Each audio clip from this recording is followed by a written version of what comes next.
देखो question number 1, book हम लोग लिए साहित्य भवन पब्लिकेशन का।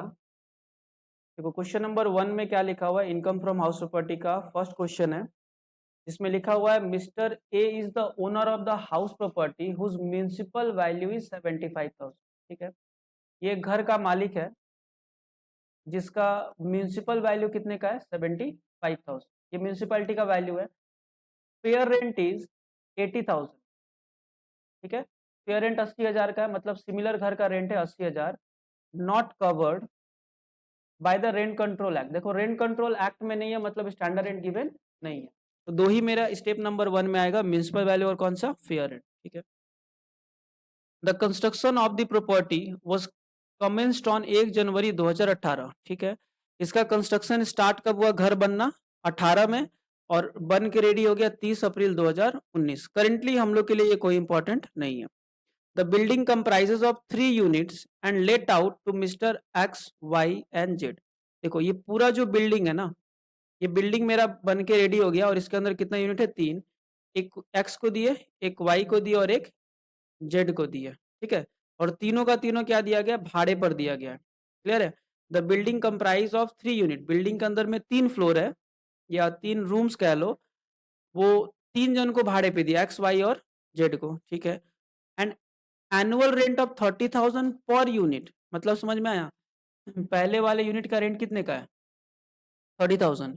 दूसरे का भी रेंट कितना है, 30,000, और तीसरे का भी रेंट कितने का है, 30, है ना। क्योंकि एक एक यूनिट का देखो एनुअल रेंट, एनुअल का मतलब क्या हुआ, साल भर का। एक एक यूनिट का मतलब एक एक फ्लोर का रेंट कितने का है, 30,000 है। ठीक है, mister A paid the municipal tax of 12,000। Mister A मतलब कौन है, ये घर का मालिक है। ओनर पेड करता है म्यूनिसिपल टैक्स 12,000 का फॉर इंटायर बिल्डिंग। क्लियर है। इंटायर बिल्डिंग का मतलब अगर डिवाइड करना चाहे तो एक एक के बदले कितना होगा, 4,000, 4,000 और कितना, 4,000। ठीक है, compute the annual value of the house if Mr. X and Y has taken 3 units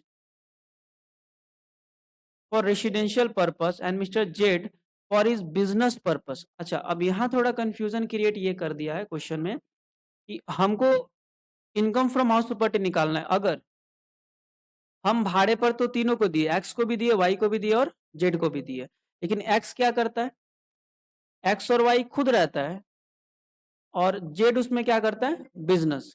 लेकिन बताओ मेरे से क्या मतलब है कि वो क्या करता है, क्या मेरे को कोई फर्क पड़ेगा।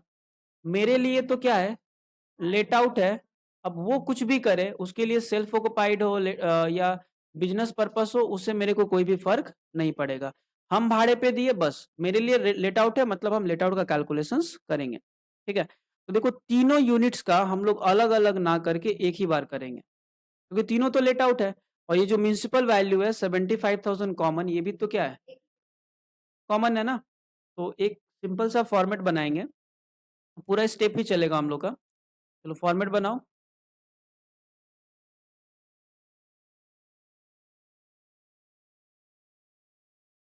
दो लाइन का छोटा सा फॉर्मेट बनाना है, ज्यादा बड़ा फॉर्मेट बनेगा भी नहीं।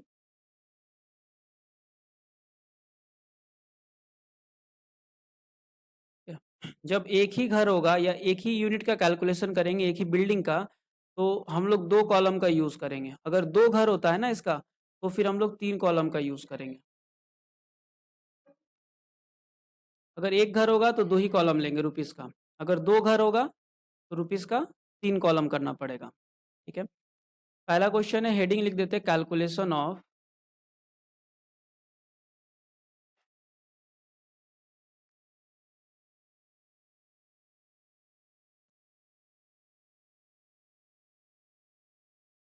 प्रीवियस ईयर 2023 से 24।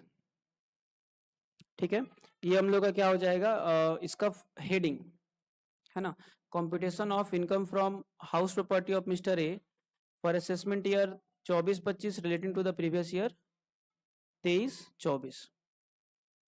ठीक है, हम लोग फर्दर जितना भी क्वेश्चंस बनाएंगे सब पर सेम हेडिंग डालना है। सब में सिर्फ क्या बदल देना है, नाम को बदल देंगे और कुछ भी नहीं बदलना है।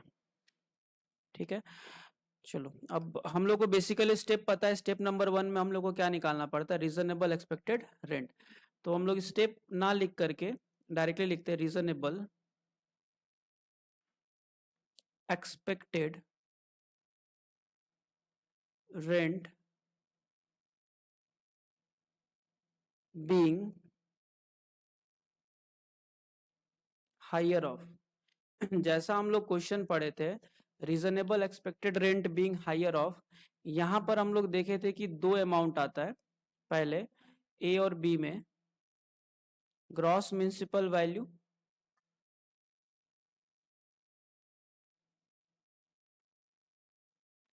और दूसरे वाले का नाम है फेयर रेंट। अच्छा, यहाँ पर एक और था, but subject to maximum of standard rent, but वो नहीं आएगा। रीजन क्या है, क्योंकि इस क्वेश्चन में स्टैंडर्ड रेंट है ही नहीं। अब दोनों अमाउंट को बैठा लेते हैं। देखो जो यहाँ पे ग्रॉस म्युनिसिपल वैल्यू है वो है 75 और फेयर रेंट है कितने का, 80,000। तो ग्रॉस म्युनिसिपल वैल्यू के बदले बैठाएंगे 75,000 और फेयर रेंट के बदले हम लोग पुट करेंगे 80,000 का। ठीक है, स्टैंडर्ड रेंट नहीं है, इसीलिए क्या करेंगे 75,000 और 80,000 में से क्या लेंगे, हायर। हायर मतलब बाहर में कितना आ जाएगा, 80,000। अच्छा, यहाँ तक होने के बाद देखो हम लोग का स्टेप नंबर 1 तो बन गया। अब नेक्स्ट चला आता है स्टेप नंबर 2, जहाँ पे हम लोग लिखते हैं annual rent excluding unrealise rent. हम लोग पूरे क्वेश्चन को पढ़ लेंगे। अगर अनरियलाइज्ड और वैकेंसी ना हो तो डायरेक्टली हम लोग यहाँ पे लिखेंगे रेंट रिसिप्ट। ठीक है, अगर अनरियलाइज या वैकेंसी ना हो ना तो डायरेक्टली यहाँ पे टर्म का यूज करेंगे रेंट रिसिप्ट का। ठीक है, थोड़ा शॉर्ट करने की कोशिश करेंगे। अच्छा, रेंट कितने का मिलेगा, 3 यूनिट था और 1 यूनिट का रेंट 1 साल का कितना था, 30,000। तो तीनों यूनिट का साल भर का रेंट कितना, 90,000 का आएगा। तो टोटल हम लोग कितना कर देंगे, 90,000, क्योंकि इसमें अनरियलाइज्ड नहीं है, वैकेंसीज नहीं है। अब इन दोनों वाले स्टेप का हम लोग कौन सा लेते हैं, हायर। तो दोनों में से हायर 90,000 नीचे लिख दो। अब ये जो 90,000 आएगा इसका नाम हम लोग रखेंगे ग्रॉस एनुअल वैल्यू। अगर वैकेंसी होता तो पहले माइनस कर लेते हैं, बट वो है ही नहीं, तो इसीलिए ग्रॉस एनुअल वैल्यू आ जाएगा ₹90,000 का। ठीक है, अब इस 90,000 में से एज पर फॉर्मेट हम लोग को क्या माइनस करना पड़ेगा, municipal tax paid by the owner. ठीक है, तो इसे लिखेंगे less municipal tax paid by owner. ठीक है, अब देखो ओनर कितना म्युनिसिपल टैक्स का पेमेंट करेगा, क्वेश्चन में देखना पड़ेगा। क्वेश्चन में लिखा हुआ था कि mister Y A paid the municipal tax of 12,000। तो पेमेंट करने वाला कौन है, मिस्टर ए। मिस्टर ए का मतलब क्या हो गया, ओनर है ना, तभी लेंगे। तो टोटल घर का तो 12,000 है ना, तो डायरेक्टली हम लोग यहाँ पे municipal tax paid by owner कितना लिख देंगे, 12,000, जिसको ब्रैकेट में लिखेंगे और माइनस कर देंगे, जो कि आएगा ₹78,000। ठीक है, अब जो अमाउंट हम लोग का माइनस करके आएगा उसका एक नाम रख देते हैं और इसका नाम है net annual value.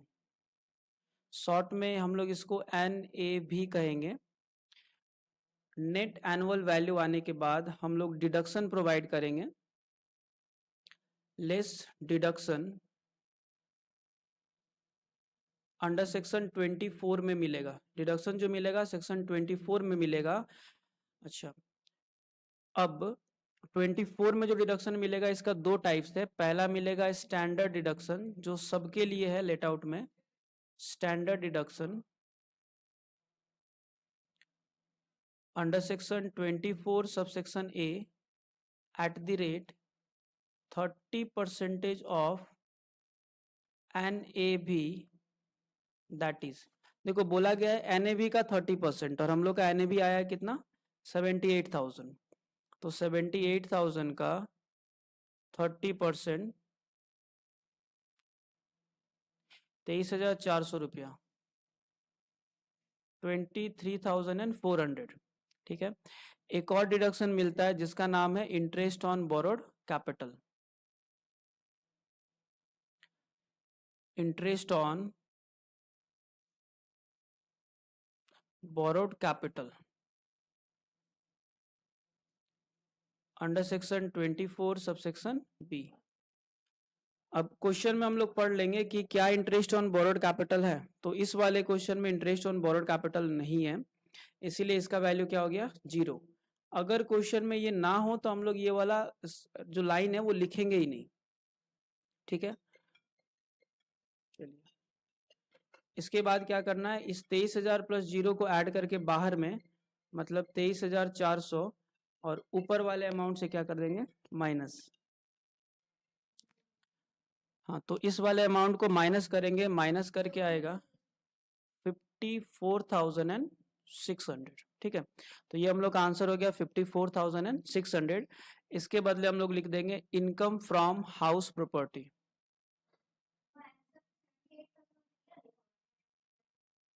Income from house property, देखो हम लोग इसको पूरा इनकम फ्रॉम हाउस प्रॉपर्टी तक बनाए, बट क्वेश्चन में जो है ना नेट एनुअल वैल्यू तक ही दिया था, इसीलिए आंसर किसका है नेट एनुअल वैल्यू तक का है। हम लोग पूरा बना लिए क्योंकि एग्जाम में तो आने वाला है पूरा, ठीक है। तो पहला वाला क्वेश्चन कंप्लीट हो गया।